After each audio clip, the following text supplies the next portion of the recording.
All right, welcome and good afternoon, everyone. WithSecure is proud to present our top 5 challenges in achieving and maintaining compliance to the DFS's 500 Cybersecurity Second Amendment. Pardon me. All right, so quick agenda for today's presentation. We're going to go over some introductions of the team, give you some background of the amendment, and then go over the top 5 challenges that we've identified, and then some time for Q&A.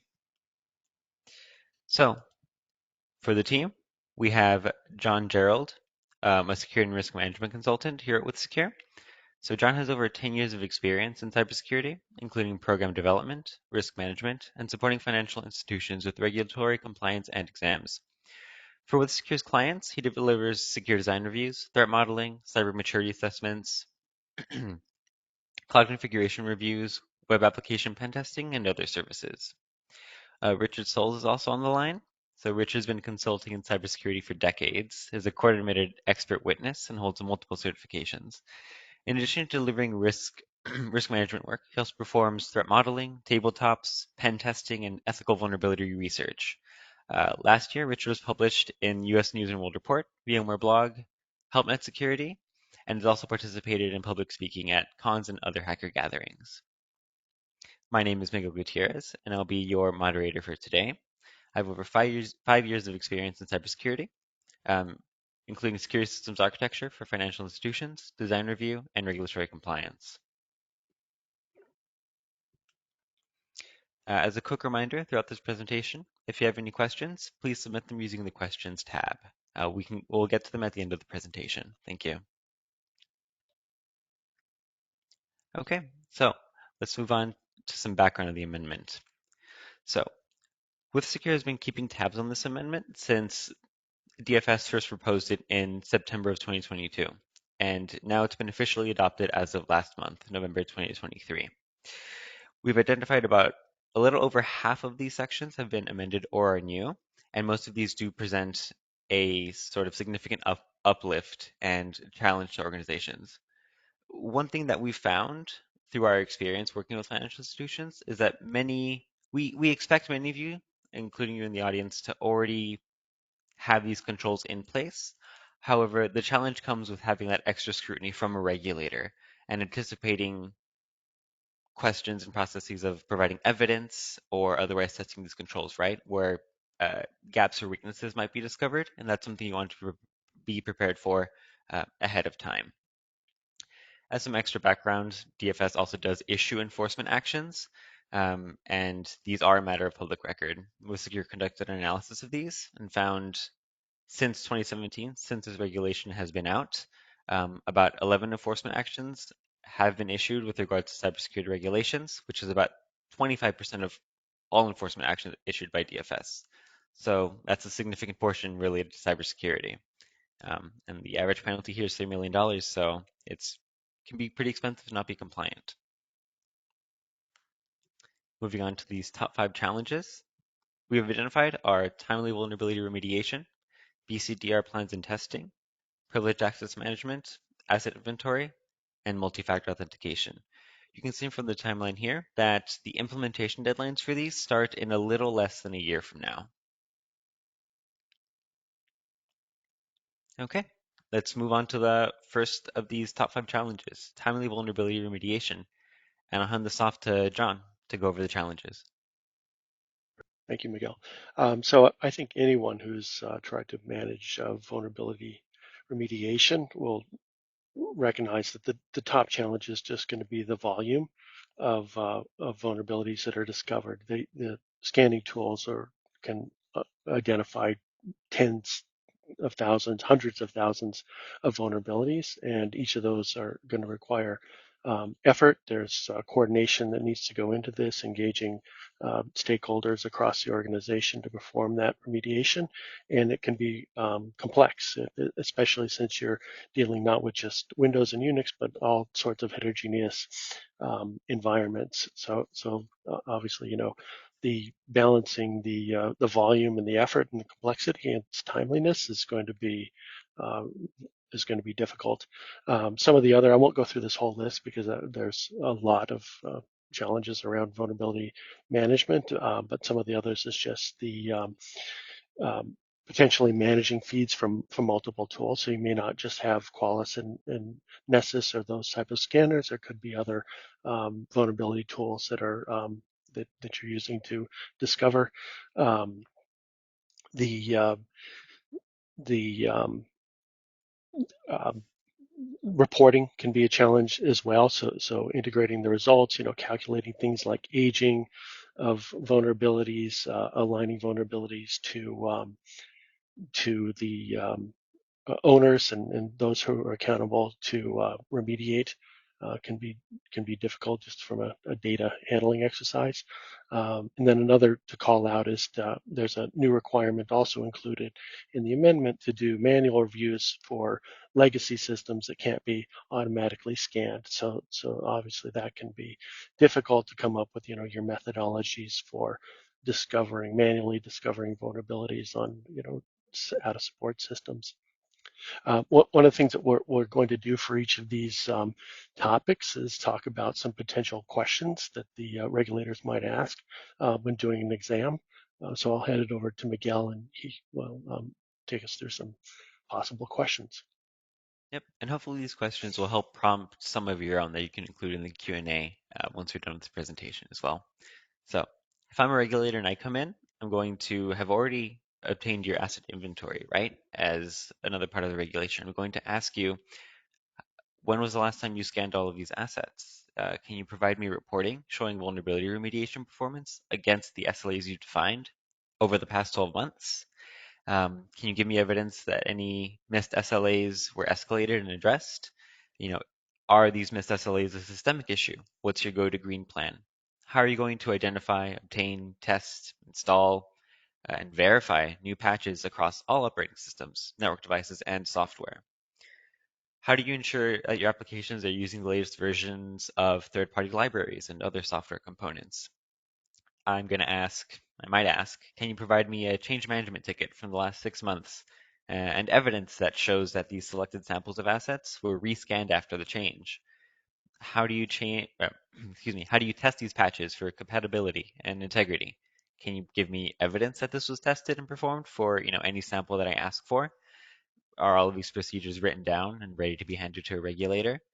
What's your policy and procedure for the exceptions to this? Can you provide a list and rationale for these exceptions? There's a lot of evidence I'm going to be asking for, and I think Richard has some recommendations for how to best address these. Thanks, Miguel. And you can tell he's asked these questions before. Uh, these recommendations are kind of coming from a high to a low level.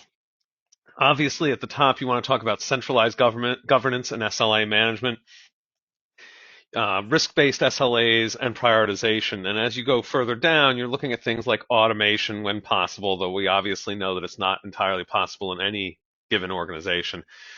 Proactive patching, maintenance windows are obviously very important as well, and accountability, which should be spelled out kind of at that top level with the centralized governance and SLA management.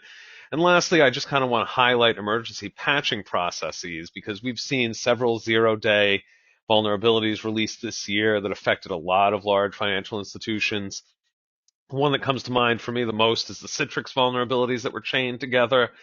Um, but also we saw several Microsoft Windows-based zero days that came out this year.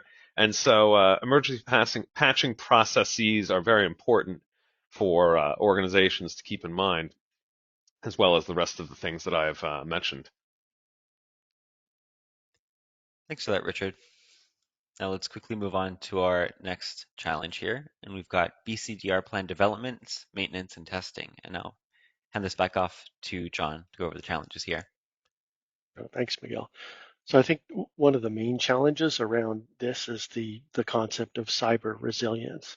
So for traditional DR plans, the scenario is that a meteorite hits the data center, it's a smoking hole in the ground, and how do you recover? How do you bring up your recovery environment? In the context of cybersecurity, there's some other factors that need to be taken into consideration. So things like, obviously ransomware could change the equation here. DDoS attacks or an attack by a malicious insider who's looking to, specifically disrupt your recovery process. So these plans, cyber resilience DR plan, will need to take those factors into account. They'll need to obviously look at secure backups, making sure that the backups, can't be tampered or destroyed as part of the attack. The plan will need to include things like containment and eradication strategies, and again, not part of a typical DR plan, but in the context of cybersecurity and cyber resilience, then a regulator would expect to see those type of elements in the plan.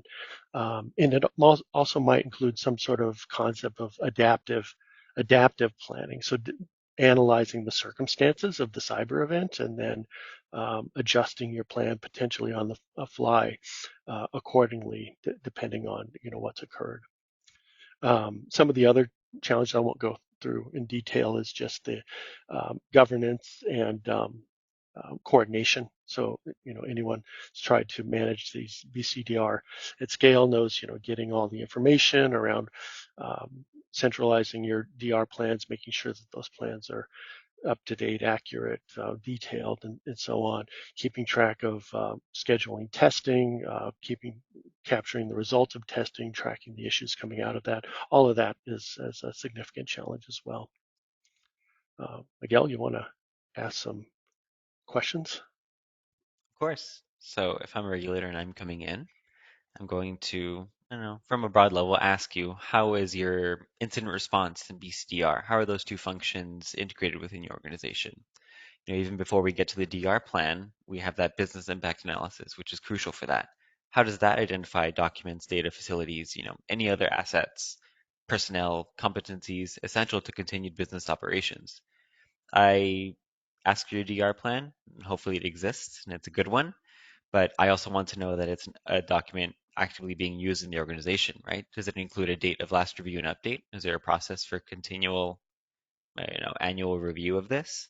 Um, Explain to me, how does this plan address cyber resiliency? Show me the last DR test date for all of your high risk applications in your asset inventory. Again, referencing that asset inventory. I can ask you for a randomly sampled application. What are the latest DR test results for that? Um, you can't just pass on that kind of question. I need evidence that that app actually participated. Did that test meet the RTO and RPO? Um, your last DR exercise, what were the list of issues that came up during that test? Um, I need evidence of that tracking, reporting, timely remediation of issues identified in that testing. Um, I might just pick a randomly selected issue and ask you, how did the remediation of that go? Maybe a common question is, how does your personnel access these plans if they can't access a corporate network? There's a lot that goes around this, a lot that you have to prove a regulator, and you have to be prepared for all of it. Richard, I think you might have some suggestions. Yeah, thank you, Miguel. So, as someone who's passionate about incident response, has led IR teams, and also does a lot of readiness work, I have some opinions on this. Again, we're talking from these recommendations at a high level down to a low level, and you're looking at things like establishing a centralized oversight governance of the process and the program. So, establishing who's responsible for it, who's leading it, who's involved in it. You're talking about prioritizing based on your business impact analysis and your asset risk classifications. You're going to provide application owners with a modular DR plan, template, or templates, and guidance on ensuring cyber resilience is addressed in their plans. So it's not all on your head, it's not all on your heads or your shoulders. You have to use the resources obviously available to you in terms of your division heads or people, application owners. You're going to conduct audits, peer reviews to ensure DR plans meet standards, and you're going to develop incident response playbooks for disruptive cyber events, ransomware, denial of service, insider threats, nation state actors, any kind of incidents that could be coming up. And we'll talk a little bit more about some of these things as we progress through other slides. But I think that it's important to acknowledge that Incidents will happen. If an incident has not happened to you yet, you're incredibly lucky or you're not aware of it. And so being prepared for this at this level is extremely important through mandate and also through the desire to stem any kind of flow of damage. Thanks, Miguel. Yep. Thank you, Richard. Let's move on over to privileged access management here. And I'll give this back over to John to go over the challenges. Thanks, Miguel. Again, I think most of those on the audience are familiar with the challenges of managing privileged access. I think probably one of the top challenges is just around identifying, discovering your privileged access and categorizing it. This can be a major undertaking of maintaining that inventory of privileged accounts. Another challenge is the amendment specifically requires that Class A companies implement a privileged access management solution. There was some, pushback during the comment period around that requirement being too prescriptive and basically, dictating or mandating that financial institutions install and operate a vendor product or a tool. And while those certainly help with the process of managing privileged access, they can be complicated to operate, onboarding all of your systems, ensuring that your systems have been onboarded to to that tool can be a challenge.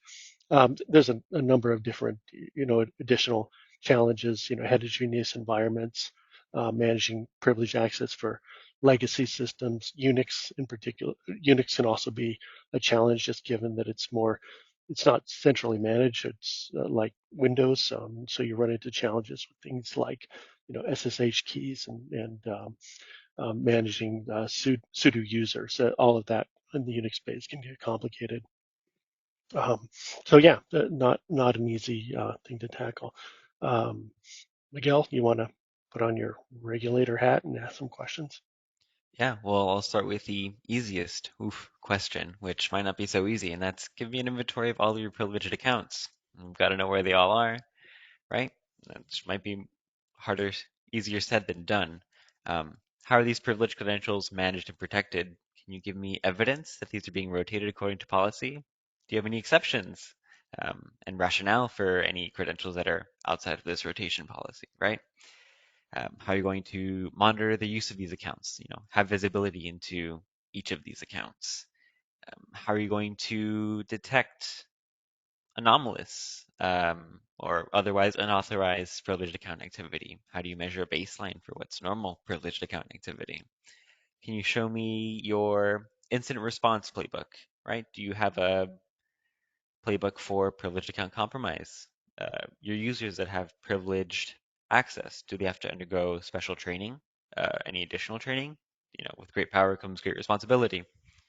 Can you give me a list of manual tasks that users have to use privileged credentials for? Can you explain to me why these aren't automated? Um, let me give me another second. I mean, do you have any kind of automation to detect these privileged accounts?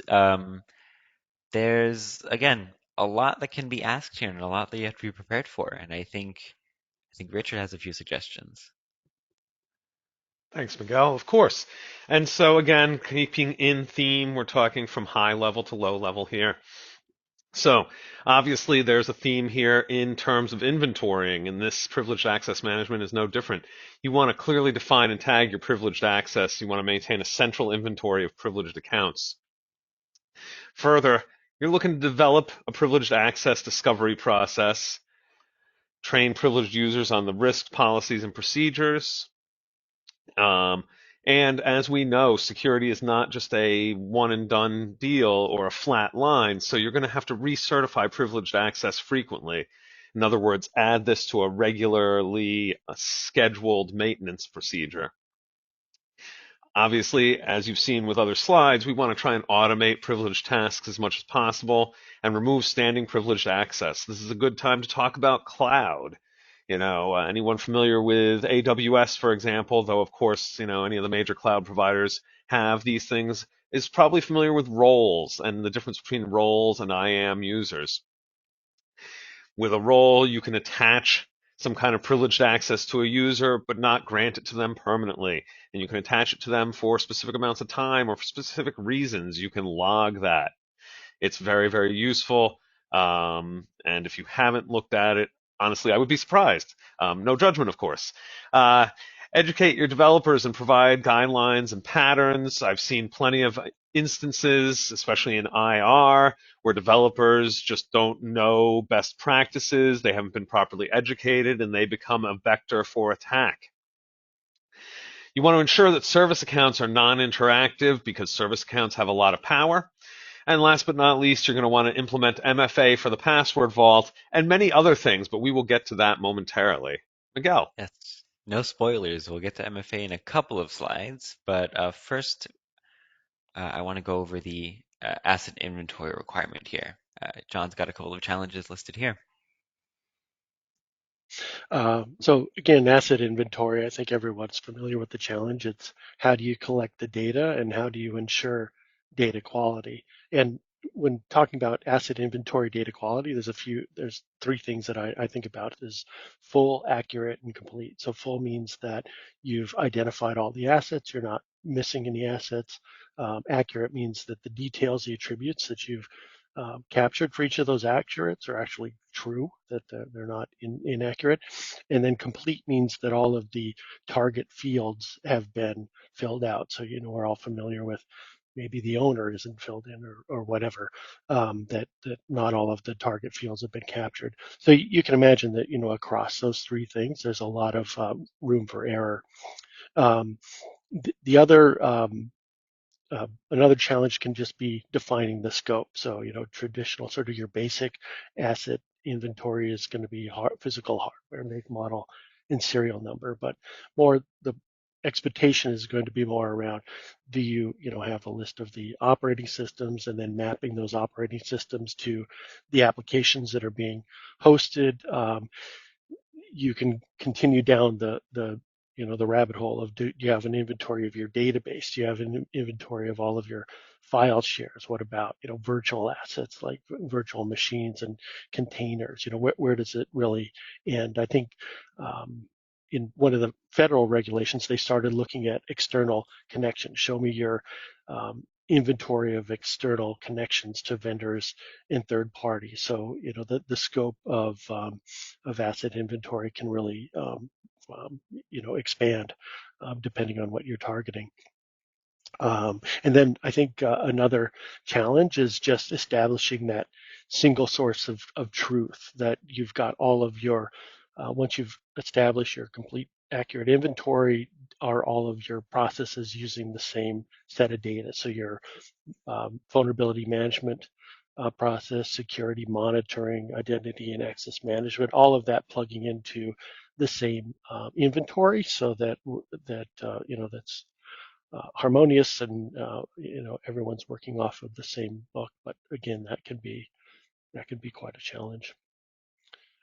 Miguel, you want to ask us some questions about how we do this?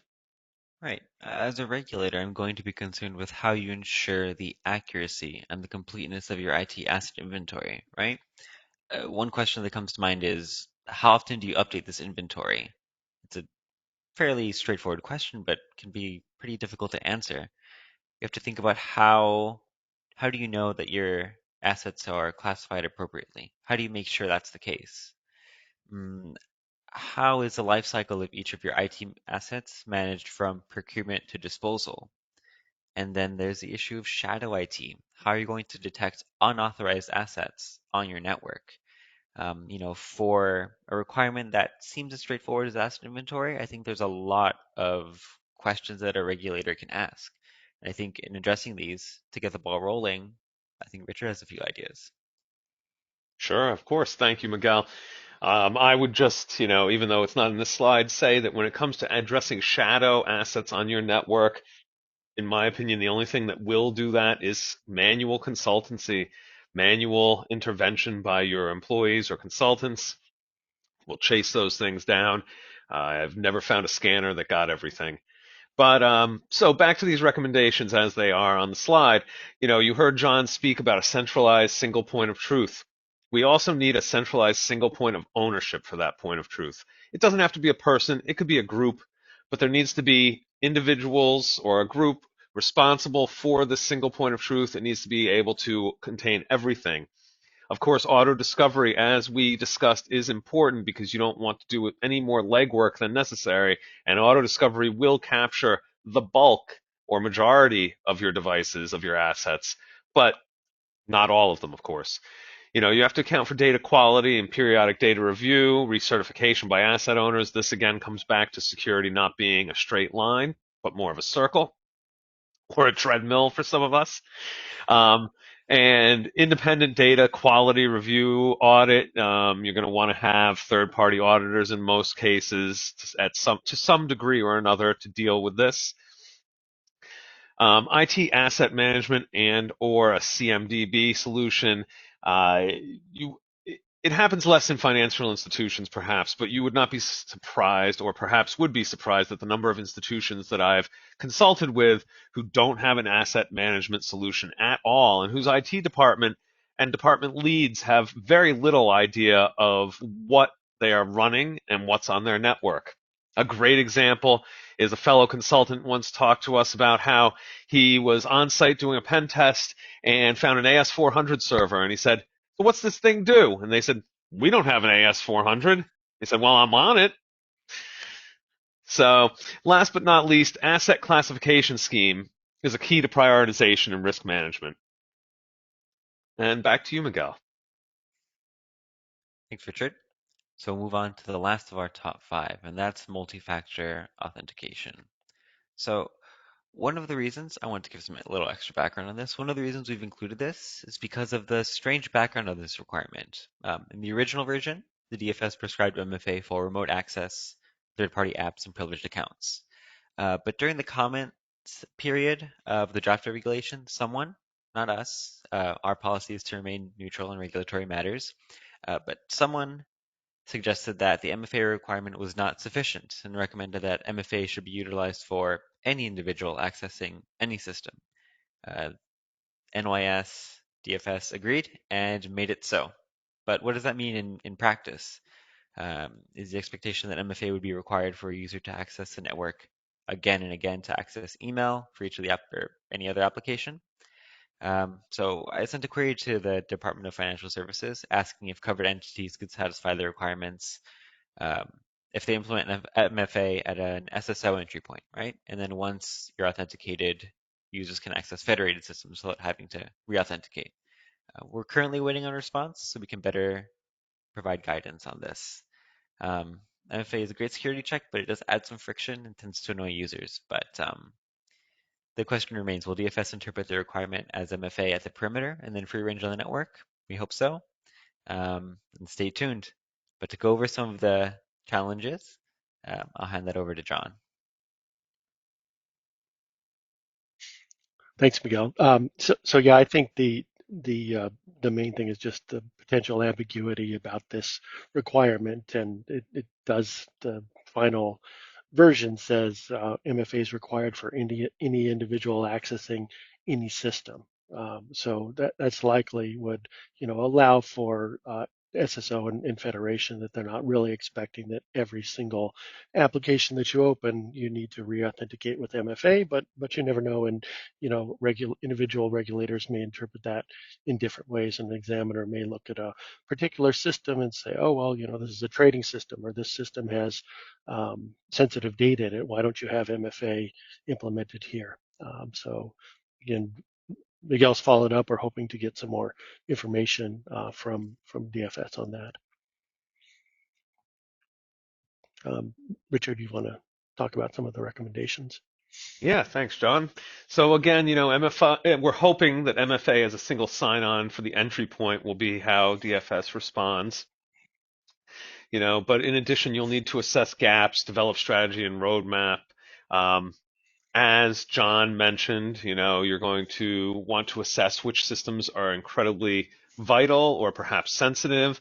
And even if DFS comes back and says that MFA as a single sign-on point is enough, I would still consider it more secure and a better posture to add MFA to those highly sensitive systems.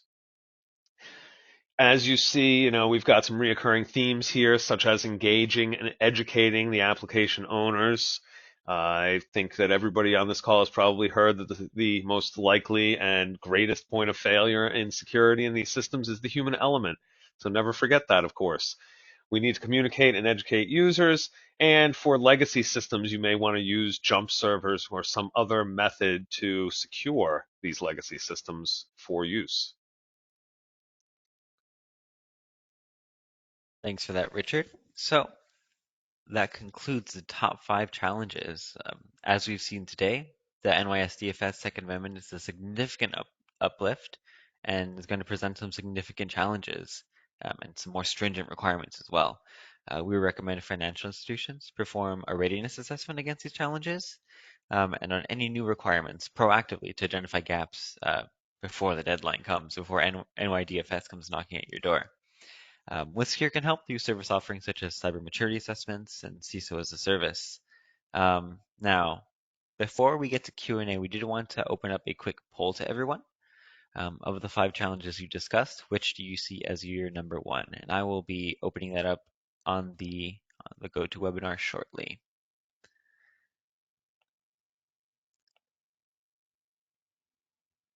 Okay, and that poll is in progress. We'll give everyone a minute to answer. It's always fun to watch the numbers come in real time. Yep.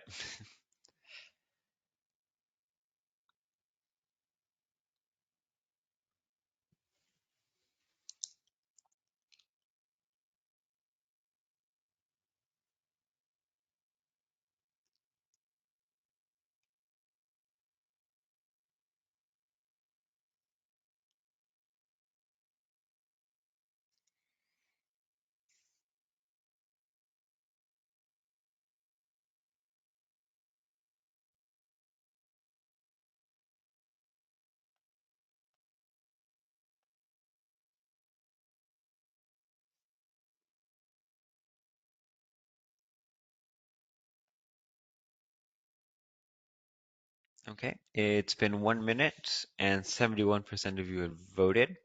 So we see here that we've got timely vulnerability remediation and asset inventory tied for what you all think is your number one challenge, followed by multi-factor authentication and with privileged access management and BCDR plans and testing tied for last. So I will go ahead and close the poll here. Now, let's go over the Q&A. John, Richard, are you ready? Yep. Absolutely. Okay, so let's see. We've got a couple of questions here related to MFA. And so I think we have Mark and Youssef both asked if MFA means logging into a workstation. And so I think that's more related to the question that we asked the DFS, if having that MFA sort of at a gateway to a organization's network counts as fulfilling that regulation. Would you agree?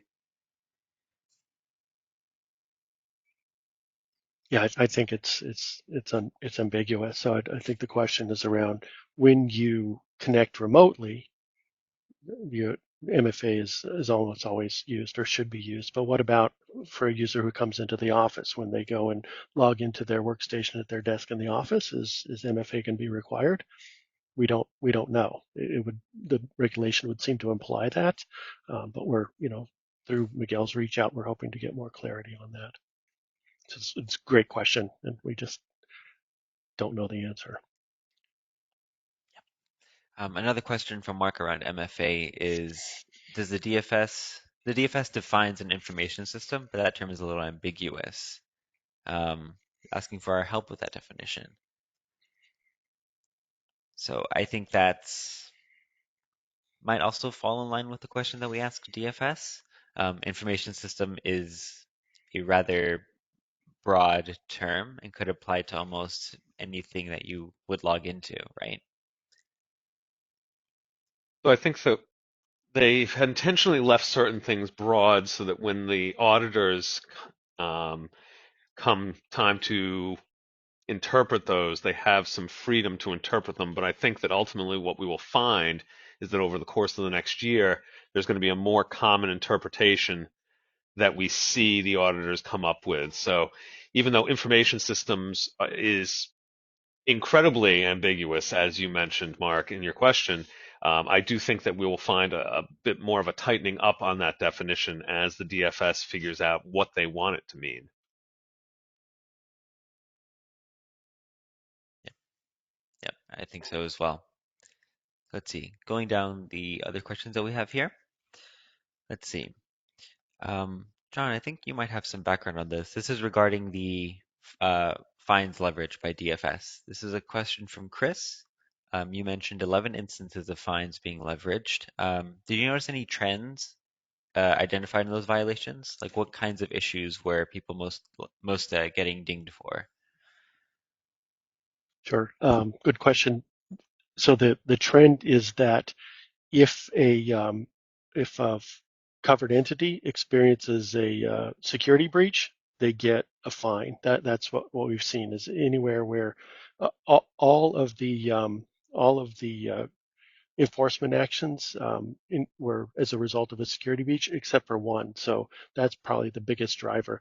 That one outlier was one of the fairly new ones, and it just sort of indicates that in this case, the enforcement action was not related to a breach, but it was related to an exam. And the DFS came in and found that this institution wasn't meeting the requirements, and so that was the first time that they um, issued a penalty that wasn't specifically related to a breach.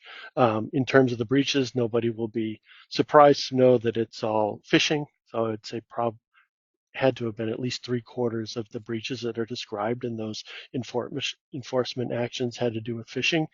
They often concluded that this would have been prevented if the multi-factor authentication had been in place, that the user gave their password, but then the attacker was able to log in, and MFA would have prevented that. So that's, I think, the main reason you're seeing the push for more and more MFA, which is obviously is a good suggestion to have in place. There was one interesting incident where the institution did have MFA in place, and the attacker just continually sent, requested the code from the user over and over and over, and finally the user just clicked OK, and they were able to get in. So, I think Richard mentioned when we were talking about MFA, educating your users and making sure if you don't recognize that, MFA sign-in request, don't click OK.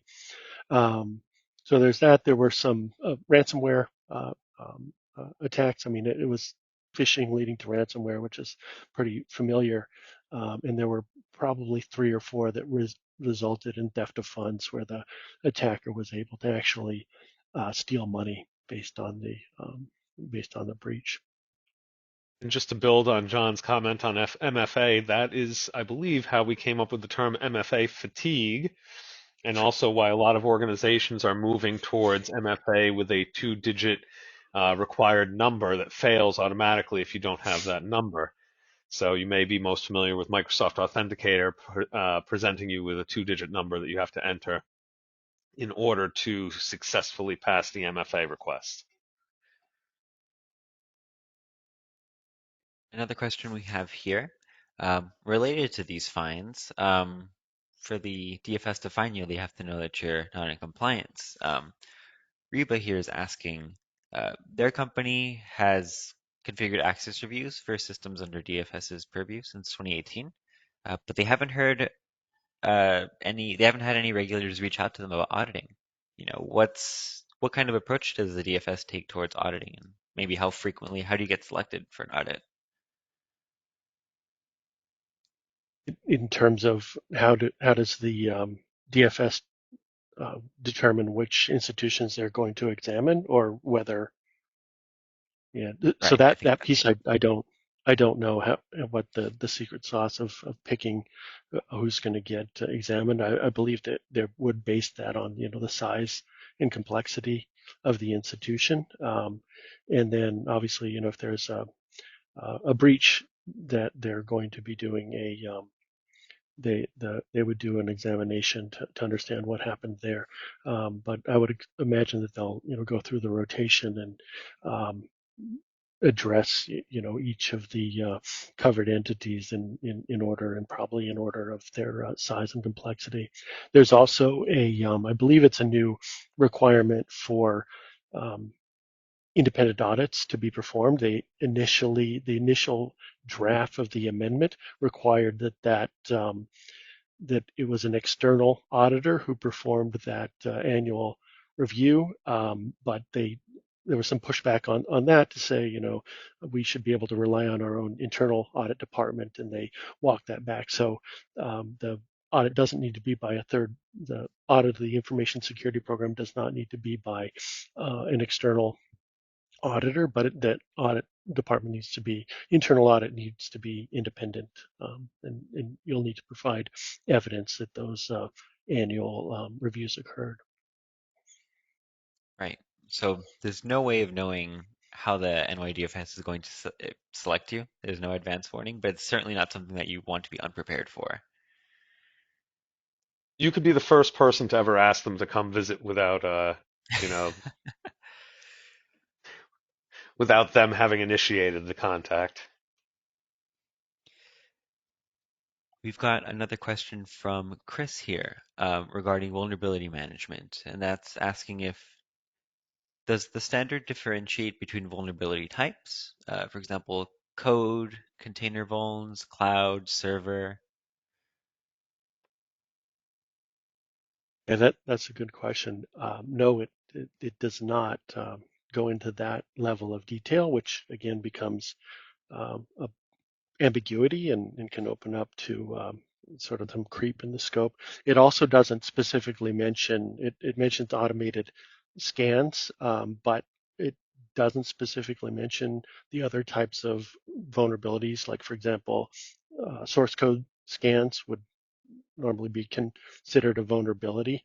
So if you're doing, static and dynamic scans of your applications, that would be vulnerabilities. Also, I would expect that the results of penetration, manual penetration testing would also be considered as a vulnerability. So you would need to be able to demonstrate that if a vulnerability was discovered through a pen test, is that being addressed in a timely manner as well. So again, not a lot of specificity around what exactly is the scope of vulnerability management. So I would expect the examiners could dig into that, and it would be interesting to see where they go. Yep, thanks for that, John. We had another question come in about fines levied by DFS. So that figure, the average of 3 million, is that per violation or for overall non-compliance? Well, that's an average across the entire number of violations that were analyzed. So it's not a per violation 3 million, and it's a specific to violations. It's not just for being non-compliant to all of the DFS amendment. John, maybe you want to speak to one of the more interesting fines that you saw when analyzing it? Yeah, yeah. So like Richard mentioned, that figure is based on the average across enforcement actions, and the enforcement actions talk about violations of specific, which um, um, sections of the regulation were violated. And it's like we mentioned, it's most commonly around access. If it was a phishing attack, that they'll indicate that the user awareness and training was insufficient.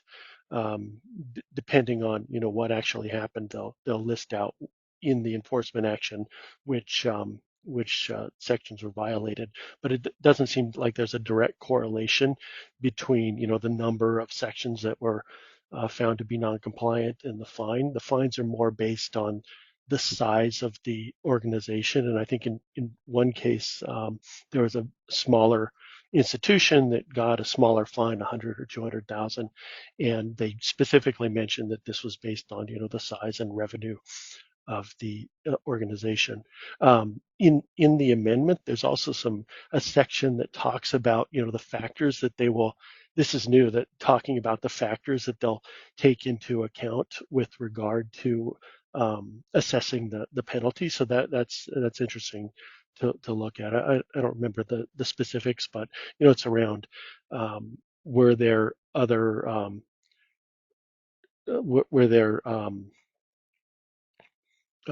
previous issues found? Were there unresolved vulnerabilities that led to this, and so on and so forth? But they've given some more detail and criteria around how they're going to assess those fines.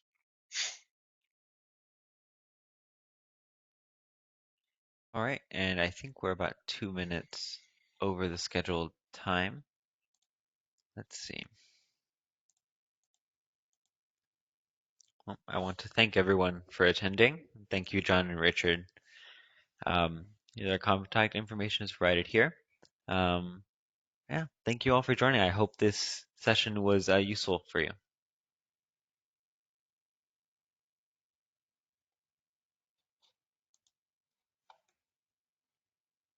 Thank you. And feel free to contact us with the emails listed up here. Thank you, Miguel, and thank you everybody for attending. We'll look forward to hearing from you. Thanks, everyone. Thank you. Have a good afternoon.